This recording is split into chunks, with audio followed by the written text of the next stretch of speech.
is a big day. We're going to need your perspective and expertise on this. Attorney General Loretta Lynch says she will accept the determinations and findings of career prosecutors and lawyers, as well as the FBI, when it comes to whether to charge Hillary Clinton or anyone else in the email scandal. This coming after Lynch met privately with Bill Clinton on her jet. A meeting that sparked a lot of questions about how impartial she really can be. We're also awaiting White House reaction to Lynch's comments. Chief Intelligence Correspondent Catherine Herridge is live from Washington for us right now with all the breaking details. So much happening. Catherine. Well, thank you, Sandra. Speaking in Aspen this morning, the Attorney General said she fully expected to accept the recommendations of the FBI director and career prosecutors. And given that statement leaves room to reject their findings, Lynch was pressed to clarify. A recusal would mean that I wouldn't even be briefed on what the findings were or what the actions going forward would be. And while I don't have a role in those findings, in coming up with those findings or making those recommendations as to how to go forward, I'll be briefed on it, and I will be accepting their recommendations. The meeting between Attorney General Lynch and Bill Clinton at an Arizona airport only came to light after a local Phoenix reporter had a tip and Lynch was pressed to explain. Today, Lynch insisted her plan had always been to go with the recommendations, but the backlash meant she had to go public. You would be well within your right to say, get off my plane. What are you doing here? Do you regret not telling the former president of the United States to leave the premises? So, well, look, as I've said, you know, I may have viewed it in a certain light, but the issue is how does it impact the work that I do and the work that the Department of Justice does. And I certainly wouldn't do it again. You know, because I think it has cast a shadow over what it should not. As Fox First reported, the FBI's criminal investigation into Hillary Clinton's use of private email as Secretary of State has expanded to look at whether the possible intersection of Clinton Foundation work and State Department business may have violated public corruption laws. Bill Clinton is the president of the foundation and at the very least a witness to their activities. This morning, the FBI director blew past reporters' questions. Mr. Director, any reactions to the DOJ's response today about the Hillary email investigation? Any idea on when recommendations may come for the Hillary email? This morning, a well-placed FBI source told Fox News that agents are livid about the Lynch and Clinton meeting in Phoenix, saying it goes well beyond just the bad appearance, since Bill Clinton, at the very least, may be a witness in this public corruption probe. In Aspen, the moderator tries to close out their discussion on a much lighter note today. What didn't Eric Holder tell you about this job? What's the one thing you wish he had told you? Where the lock on the plane door was? I mean, these events in the last 24 hours may well change the outcome of the FBI investigation and whether any charges are pursued and how that will be handled. One analyst said to Fox this morning, it does look like Bill Clinton just cut away Hillary Clinton's political safety net, taking Lynch effectively out of the equation, Sandra. Catherine, we just got word Fox reached out to both Hillary Clinton and Bill Clinton's camps for response to this. We've received back no comment. Do you believe that it's a Friday heading into a long holiday weekend? Do you believe that we're ultimately and that they are going to be continued to be pressed for some sort of comment or reaction to this, especially Hillary Clinton's camp?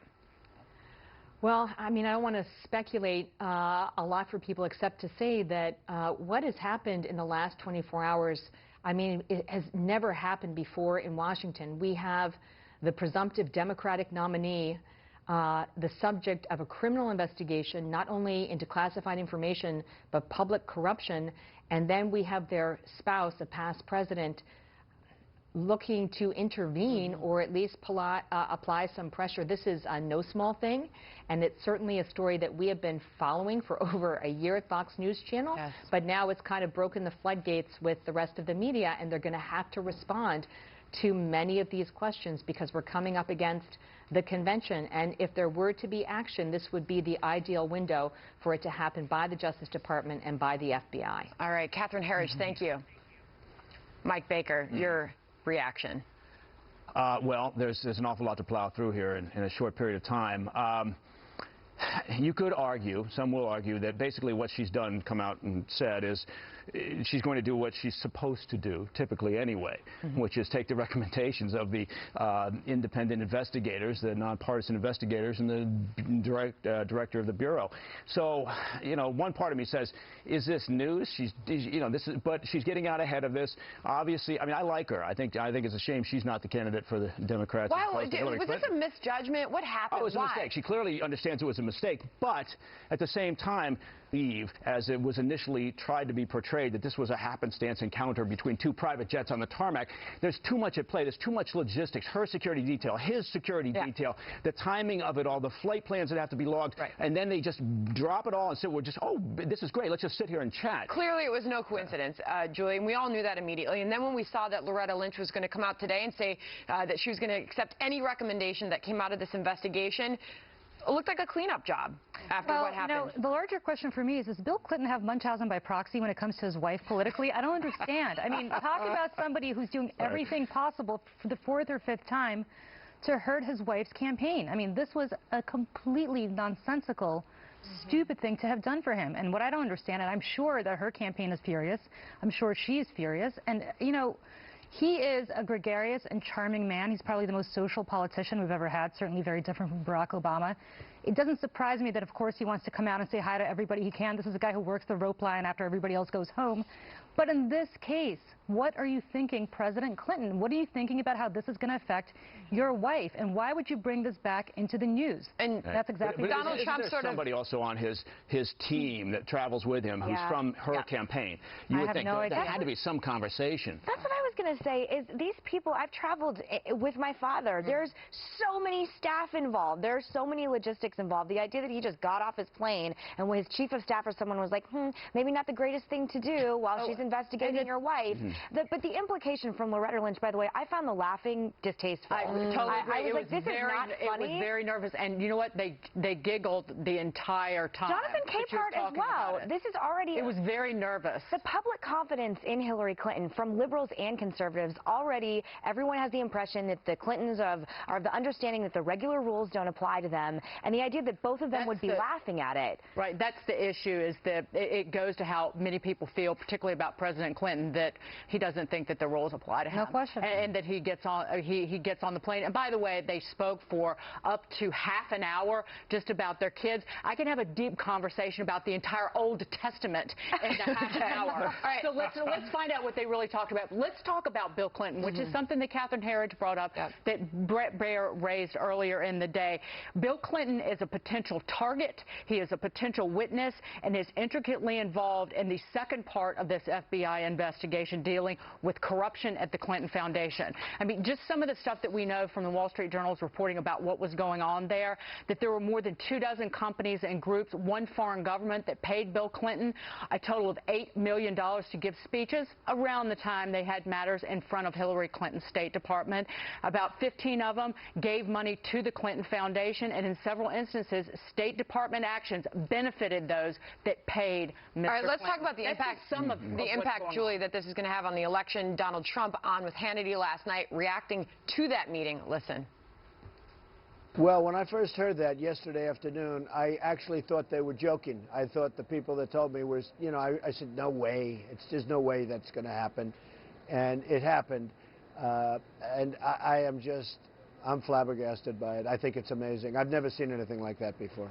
Julie, an honest reaction that a lot of other people had when they found out that Loretta Lynch and Bill Clinton stepped off their planes. No, I can't believe this is like, I don't know what's going on. I must be high because I can't believe I'm agreeing with Donald Trump right now. But he's right about this. Ultimately, at the end of the day, he never, ever, ever should have done this. And Loretta Lynch, listen, I understand. The former president, your former boss, is coming up to your plane and says, knock, knock, I want to come see you. I understand the human impulse to not turn him away because he is the former president and you're a former employee of his. Having said all of that, and you and I discussed this earlier, but having said all of that, she should have. She should have done the right thing and said, I'm sorry, Mr. President, as much as I would love to see you, it's inappropriate. my department is investigating certain matters. He would have understood. And he would have understood. Or he didn't, too bad. But with the machines, in terms of the timing, yeah. that the State Department, 2 days after this meeting, has filed to delay court-ordered release of emails from a Freedom of Information Act request for 27 months.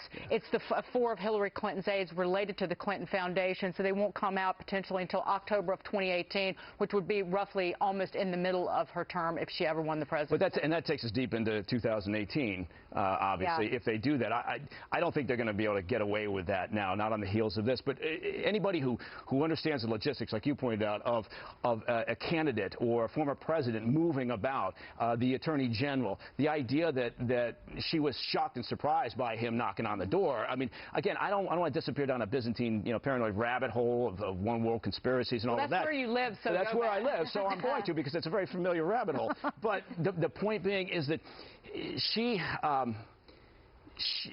I don't want this is a conspiracy, I know, but there may be an indication already as to where this thing is going to go. So at the end of the day, this is a no harm, no foul for her to say, I'm going to accept the recommendations, because there's already signaling as to what those recommendations are going to be.